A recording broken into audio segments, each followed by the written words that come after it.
मित्र, पहिला हा प्रश्न आहे की आम्हाला एखादी गोष्ट जर आवडती आहे तर आम्ही तिच्या बाहेर का पडावं, हा पहिला तुमचा प्रश्न. आम्हाला ज्या गोष्टी आवडतात, जिथे आमचं मन रमतं, आमचं शरीर ज्या ठिकाणी सुखावतं, अशा गोष्टी करण्यामध्ये काय अडचण आहे बरं? आम्ही त्याच्यामध्ये जर आमचं जीवन जर जगत असू तर तुमची तक्रार का असायला हवी? किंवा सद्गुरूंनी का आपल्याला असं म्हणावं की सीमा तोडून पलीकडे जायला हवं? एखादा डायबिटीज असलेला मनुष्य जेव्हा चोरून गोड खातो तेव्हा त्याला असं वाटतं की मी सुखी आहे, मी आनंद भोगतोय, परंतु आजूबाजूच्या लोकांना माहिती आहे हा मृत्यूकडे चाललाय. खरं तर जी शेवटी आहे का? नाही, ही अज्ञान आहे. तसं आम्ही जे एका सीमेमध्ये आज आम्ही जगतो आहोत, शरीराच्या स्तरावर, कुटुंबाच्या स्तरावर, ते तुच्छ जीवन आहे. तुच्छ या अर्थाने की तुम्ही तिथे अडकून पडलात म्हणून तो तुरुंग आहे. सांगण्याचं तात्पर्य हे आहे मित्रांनो की आपण सीमा आपत घातलेल्या आहे.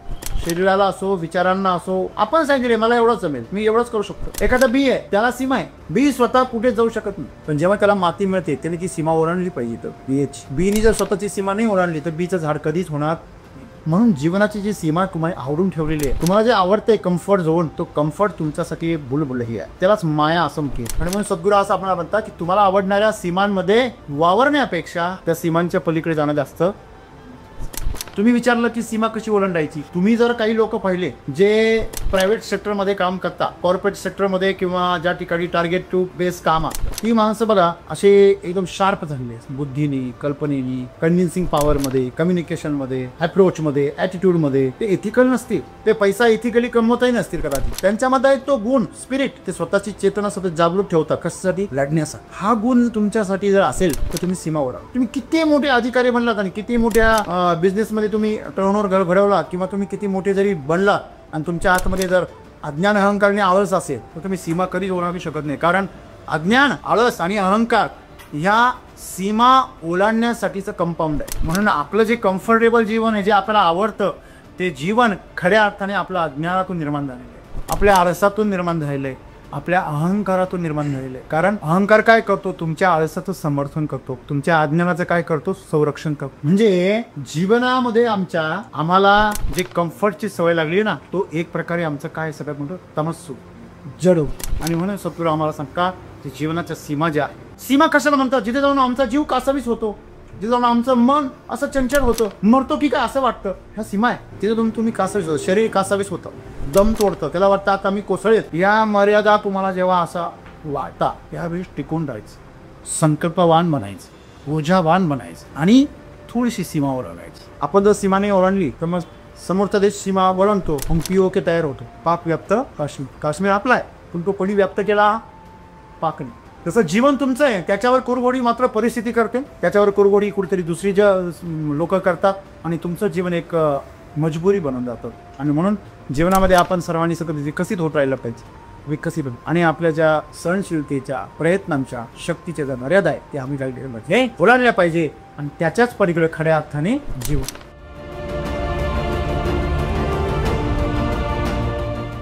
तर माझा प्रश्न असा आहे की सगळ्याला एक गोष्ट माहिती आहे की जे निश्चित केलं आहे त्याच्या पुढे पण काहीतरी आहे. बरेच असे लोक आहे की आपण त्यांचे उदाहरणं बघतो की ते त्या पार करून पुढे गेलेले. जर आपल्याला आवडतं आहे तिथपर्यंत आपण निश्चित केलं आहे, पण आपल्याला पार करायचं आहे. पार केल्यानंतर आपल्याला माहिती आहे की समस्या येणार आहे. जर समस्यांना त्यांना तोंड देण्यासाठी आपण कसं आपलं व्यक्तिमत्व असलं पाहिजे. आणि दुसरा प्रश्न असा होता की आपण सीमा निश्चित केल्या म्हणजे आपल्याला ते तेवढा तो ओर आहे जो आवडतो आपण निश्चित केलं आहे म्हणजे तेवढं आवडते. जर त्या गोष्टीमध्ये आपण आनंदी आहोत तर का समजायचं. आज जसं गुरुंनी खूप छान आपल्याला एक संदेश दिलेला आहे की तुम्हाला आवडणाऱ्या सीमांमध्ये वावरण्यापेक्षा त्या सीमांच्या पलीकडे जाणं जास्त महत्त्वाचं आहे. बरं, प्रत्येकाला म्हणजे की ज्या गोष्टी आवडतात ना त्यामध्ये जास्त आपण रमत असतो किंवा त्या गोष्टी तितक्याच आत्मीयतेने किंवा तितक्याच आनंदाने आपण त्या गोष्टी करत असतो. पण कधी कधी आपल्या आयुष्यात अशा काही गोष्टी घडतात, म्हणजे काही सिच्युएशन आपल्या आयुष्यात अशा येतात की आपल्याला त्या सीमा क्रॉस करून जावं लागतं. म्हणजे एखादं नातं असेल किंवा बाकीच्या कुठल्या गोष्टी असतील, कामाचं ठिकाण असेल, तर त्या सीमांना आपल्याला तोकणं त्यावेळेस तिथं गरजेचं वाटतं. पण आपण त्यावेळेस भावनांचा म्हणजे आपल्या भावना त्या कुठेतरी अडकलेल्या असतात. कारण एखादा विचार आपल्या मनात आलं तर त्याच्यामुळे आपल्या भावनांचं क्रिएशन होत असतं.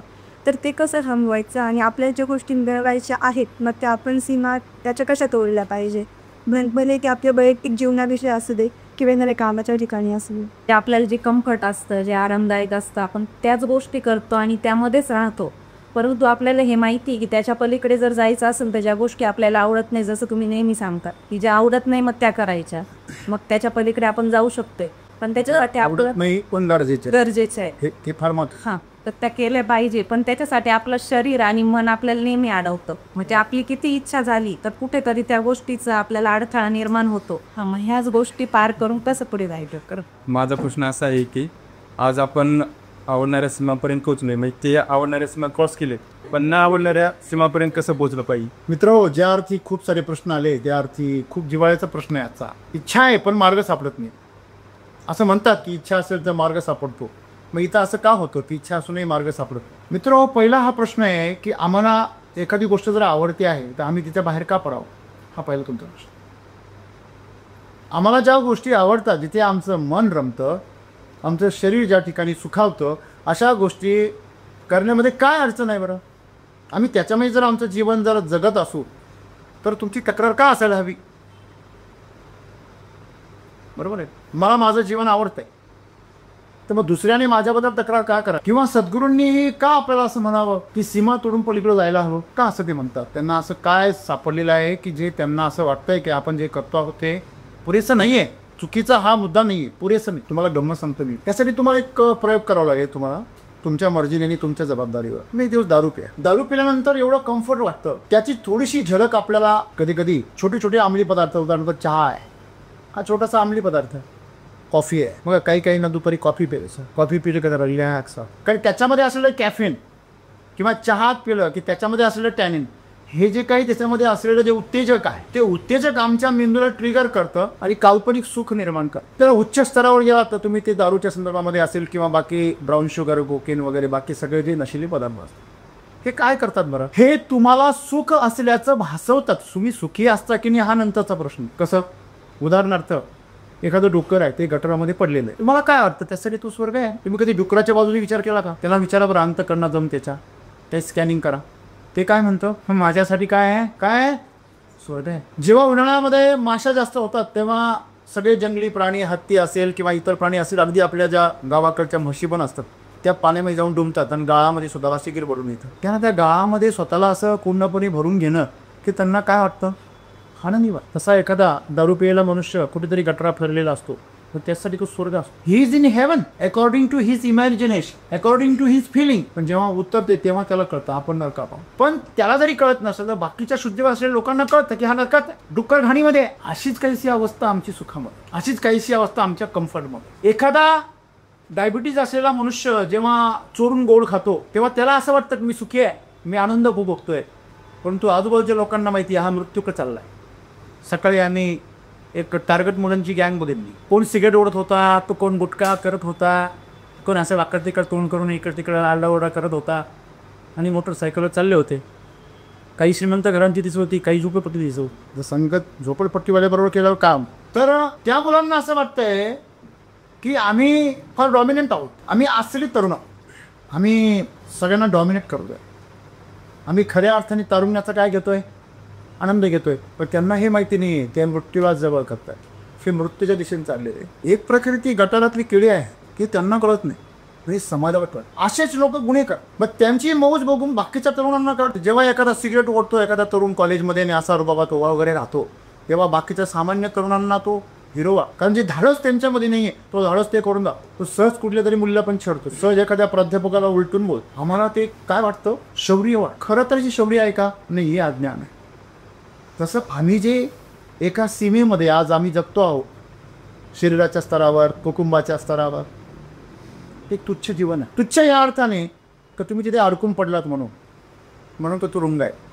बघा, एखादा मुलगा शाळेमध्ये गेला आणि पहिलीच्याच वर्गात बसलो, तो पुढे पासच होतो, किंवा 10वीच्या वर्गात अडकला तिथेच आहे. याचा अर्थ काय झाला? तो त्याच वर्गात आहे म्हणजे तो नापास होतोय ना दरवर्षी. त्याने 11वी जायला पाहिजे, कॉलेज जायला पाहिजे. मग कुटुंब नावाच्या वर्गात तुम्ही आलात, पहिल्यांदा तुम्ही आईच्या गर्भात आलात, तिथं तुम्ही तिथंच थांबले असता तर किती सुख होतं का नाही? ना आंघोळ करायचं टेन्शन आईच्या गर्भामध्ये, ना दूध प्यायचं टेन्शन, ना शिशूचं टेन्शन, ना श्वास घ्यायचं टेन्शन, ना कोणाची भीती, सगळं काही कम्फर्टेबल. एवढीशी जागा होती, त्या जागेमध्येच इकडं तिकडं फिरायचं. तिथंच तो काय फिरत नाही का? तो पण फिरतो, आईला लहान मारतो, बरोबर आहे ना? बरेच पराक्रम आखल्यात करतो बा. करतं की नाही? मग त्यासाठी ते स्वर्गच आहे ना, ते बाहेर का पडलं? कारण त्यापेक्षाही सुंदर जीवन कुठे आहे? बाहेर. मग ते जन्माला येतं. मग पहिल्याच जन्माला आल्यानंतर त्याला पहिला आव्हान असतं की त्याला श्वास घ्यावा लागतो स्वतः. आईपासूनची नाळ कापली जाते. कम्फर्ट राहिला का? नाही. मग त्याला कम्फर्ट स्वतःसाठी निर्माण करा, जुळून घ्यावं, ते ॲडॅप्टेशन. जेवढं लवकर ते ॲडॅप्ट करील तेवढं स्ट्रॉंग. मी तुम्हाला त्याविषयी किस्सा सांगितला. एका आईने गरोदरपणामध्ये जिम केली आणि ते पोरगं जन्मलं, त्याला पहिलवान जन्म. त्याला उलटं केलं डॉक्टरने असं थोपटण्यासाठी. त्याने खाली जो चाकू वगैरे ते कापूस ठेवायचा ट्रे असतो तोच पकडला, त्याला वर उचलला, ट्रे पण वर उचललं आहे. सांगण्याचं तात्पर्य काय आहे की ज्यावेळेस तुम्ही बाहेर आले तर तुमच्या खऱ्या अर्थाने तुमचे तिथे जे गुण आहे, शक्ती आहे, त्याचं प्रदर्शन व्हायला सुरुवात होते. तुमच्या या जगामध्ये अस्तित्व निर्माण होतं. किती सुंदर गोष्ट आहे. मग तुम्ही शाळेत जाता. शाळेमध्ये तुमचे जे शरीरामध्ये, मनामध्ये, बुद्धीचे कौशल्य आहे ते तुम्ही दाखवता. खेळाच्याद्वारे, परीक्षेच्याद्वारे तुम्ही स्वतःला सक्षम बनवता.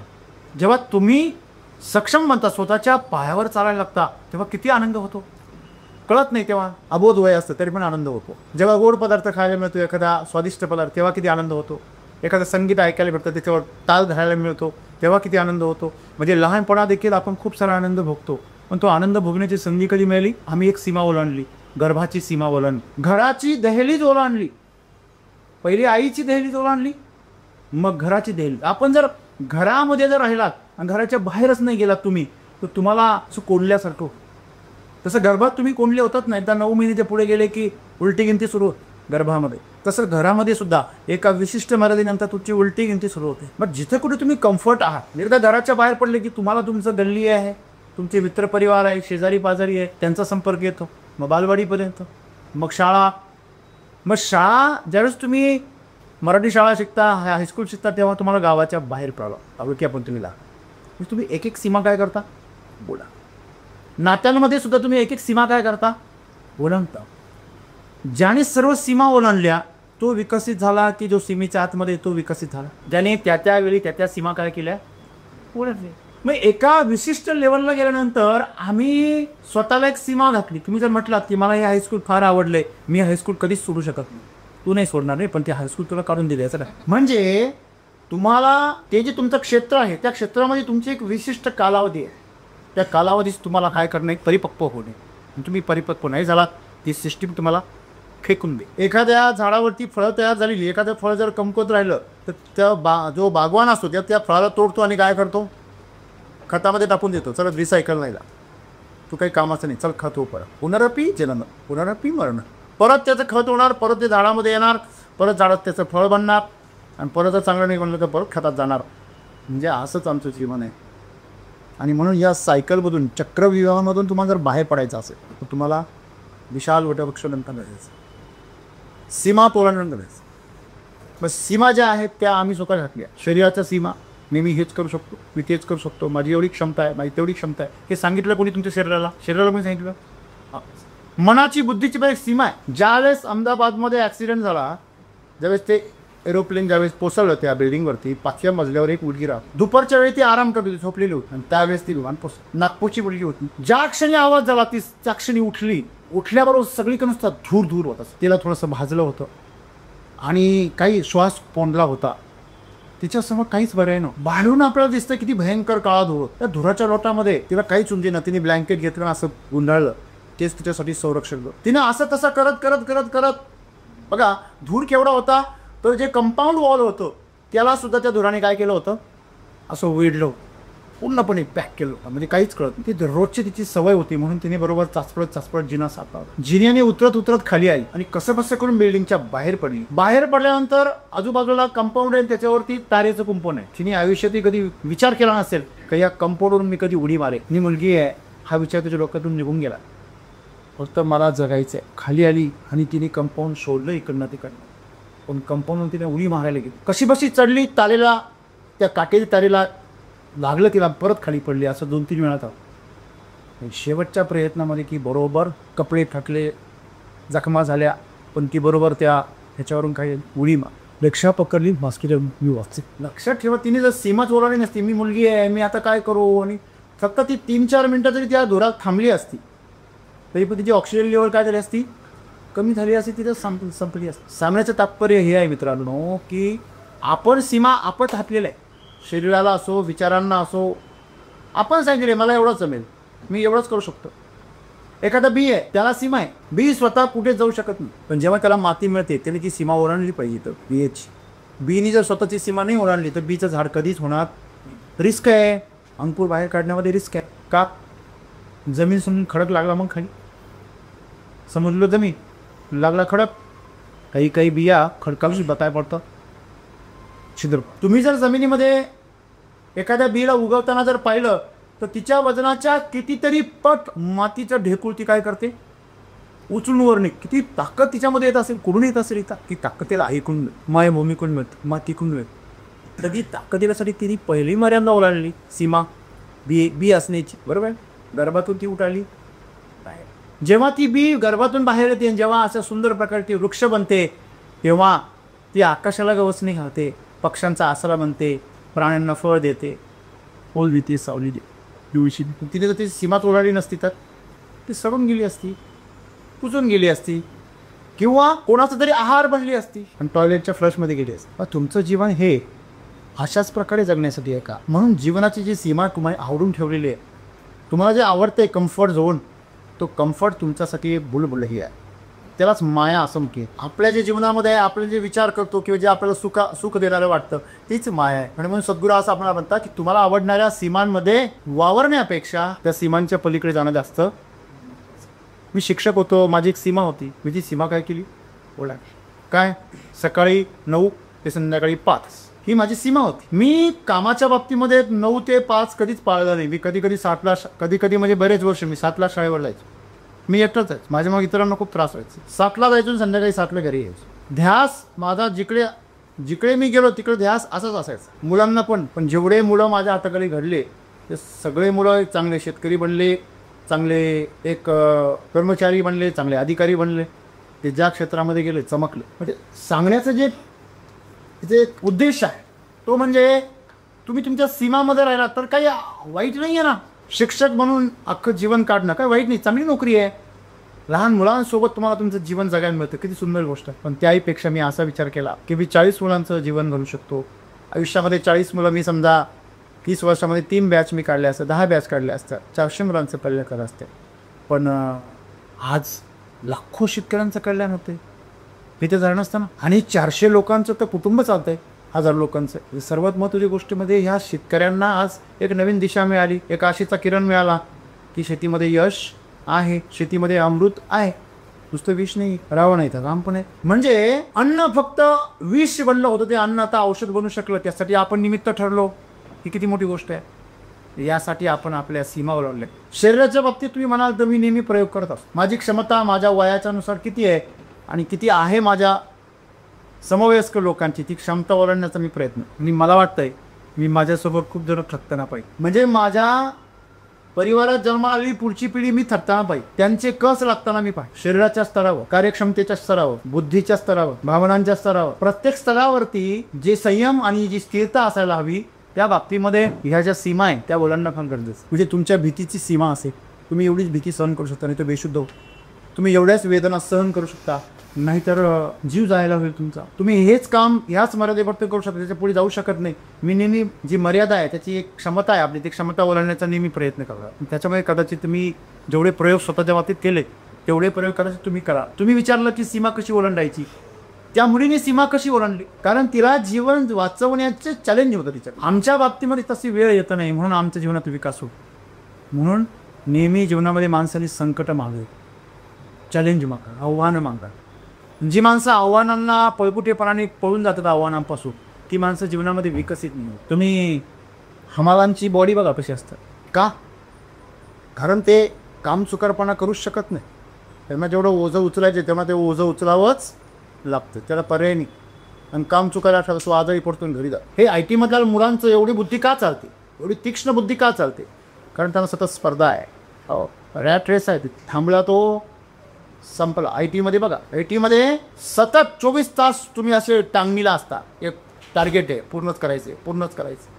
मग तुमच्यामध्ये काय डेव्हलप होतं. तुम्ही जर काही लोक पाहिले जे प्रायव्हेट सेक्टरमध्ये काम करता, कॉर्पोरेट सेक्टरमध्ये किंवा ज्या ठिकाणी टार्गेट टू बेस काम असतं, ती माणसं बघा असे एकदम शार्प झालेले आहेत बुद्धीने, कल्पनेनी, कन्व्हिन्सिंग पॉवरमध्ये, कम्युनिकेशनमध्ये, ॲप्रोचमध्ये, ॲटिट्यूडमध्ये. ते एथिकल नसतील. बरं लक्षात घ्या, ते पैसा इथिकली कमवतही नसतील कदाचित.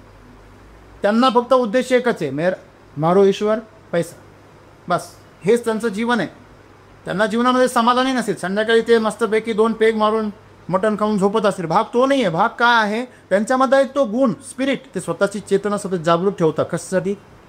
लढण्यासाठी. हा गुण तुमच्यासाठी जर असेल तर तुम्ही सीमा ओढा. फक्त समस्या काय आहे की तुमच्या या वेगाला सोबत दिशा हवी आणि ब्रेक हवा. तुमच्या जीवनाला जर ब्रेक नसेल आणि दिशा नसेल, ज्याला एथिक्स असं म्हणतात, मूल्य नसतील, वसूल नसतील, तर मग ते जीवन तुमचं जे आहे, फक्त तुम्ही चक्रव्यूहामध्ये जात, फक्त तुम्ही एका मोठ्या चक्रव्यूहामध्ये गेलात. तुम्ही छोट्या चक्रव्यूहामध्ये आहात, ते मोठ्या चक्रव्यूह, पण ते चक्रव्यूहामध्येच आहे. तुम्ही किती मोठे अधिकारी बनलात आणि किती मोठ्या बिझनेसमध्ये तुम्ही टर्नओव्हर घडवला, किंवा तुम्ही किती मोठे जरी बनलात आणि तुमच्या हातमध्ये जर अज्ञान, अहंकार आणि आळस असेल, तर तुम्ही सीमा कधीच ओलांडू शकत नाही. कारण अज्ञान, आळस आणि अहंकार ह्या सीमा ओलांडण्यासाठीचं कंपाऊंड आहे. तुम्हाला अडवलेलं कुणी आहे? प्रत्येकाला मला सांगा, कुठल्या जीवनामध्ये थोडंसं एक्स्ट्रा करण्यासाठी तुम्हाला कुणी अडवलेलं आहे? पहिले 1 नंबरला कोणी? बस. का? कसं तुम्ही विचारलं? आम्ही आवडते, त्याच्यामध्ये सुखी आहे, तर आम्ही का सीमा ओलांडायची? हे अज्ञान आहे. म्हणजे तुम्ही ज्या ठिकाणी नरक आहे त्यालाच तुम्ही काय समजलेलं आहे? स्वर्ग समजते. का बरं नरक आहे?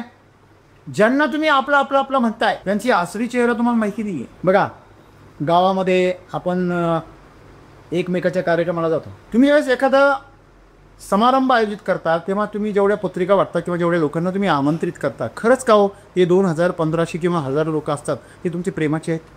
जेवढे लग्नाला तुमच्या कार्यक्रमाला आलेले आहेत, त्याच्यापैकी किती लोक खरोखर प्रेमाचे आहे? तिथे जर नवरा बायकोचं किंवा दोन्ही वधूवर पक्षांचं जर तिला जर तुंब युद्ध जर सुरू झालं, तुम्हाला काय वाटतं किती लोक तिथे थांबतील?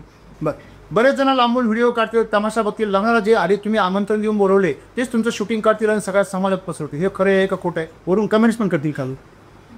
हां, यांची लायकीच ही आहे. तुम्ही तुला कशाला गेला होता? तुझी पण तीच आहे ना, पण तुझ्यावर वेळ आलेली नाही. किती जण असे आहेत कधी त्यांच्या प्रेमाचे, जे प्रेमाचे असतील ते कसे ओळखायचे बा? ती एकतर त्या भांडणात सहभागी असतील किंवा ती भांडण सोडवण्याचा प्रयत्न. मग जेवढे लोक भांडण सोडवण्याचा प्रयत्न करताय किंवा त्या भांडणामध्ये कुदलेले आहे, आपल्या पक्षाची बाजू संरक्षण करण्यासाठी पुढे सरसावलेले आहे. मग संरक्षणासाठी सरसावलेले आणि सोडवण्यासाठी सरसावलेले, एवढेच तुमचे प्रेमाचे होते. किती जण असतात असे? किती जण असतात? तेवढेच तुमचे खरे आहे. मग बाकीचे काय आले लग्नाला? कारण तुम्ही पण त्यांचा गेले म्हणून आले ते. अशा प्रकारची आमची नाती खूप आहे जगामध्ये.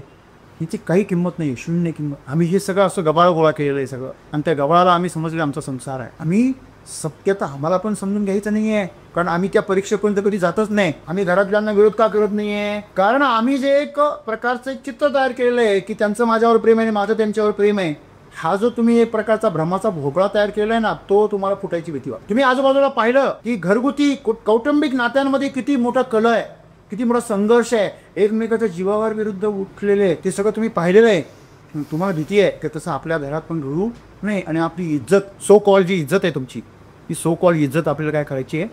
ठीक आहे, माझ्या पप्पांची, माझ्या मम्मीची, माझ्या परिवाराची वगैरे. हे खरं आहे कुठं आहे? इज्जत ती आहे जी काहीही गेल्यानंतरही जात नाही, त्याला म्हणायची इज्जत. जी जपून जपून धरली ती कसली इज्जत? ती अशी जी जपून जपून धरलेली आहे ना, तू पण सभ्य वाग, मी पण सभ्य वागतो, लोकांना आपण सभ्य दाखवू, अशा प्रकारची इज्जत आहे ना, ती मेकअप केलेलं सौंदर्य, जे पाऊस आल्यावर धुवूनच जातं, घाम आल्यावर धुवून.